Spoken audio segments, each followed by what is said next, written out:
Every family has to divide and conquer. One person may handle the finances, one person may handle the kids' schedules, the family calendar, and the day-to-day logistics. Marriage is a team sport. Not everyone has the same job. So the issue is not that one spouse is more involved in the finances than the other.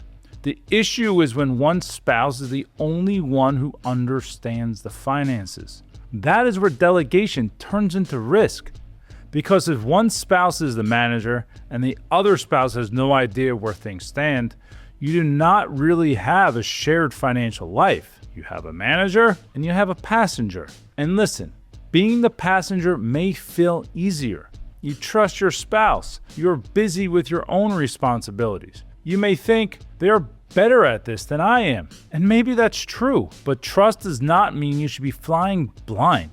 Because if something happens or if a major decision comes up, both spouses still need to understand the plan. What do we own? What do we owe? Where is the money going? And what are we trying to build? And importantly, who do I call if something happens? That is the part that matters.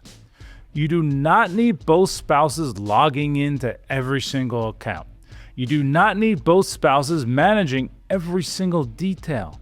But both spouses should understand the family's basic financial picture. That's why when we bring on a new family at Julius Wealth Advisors, I strongly prefer both spouses be part of the initial conversations. Not because both people need to take care of every single detail equally. They probably will not, and that's perfectly fine.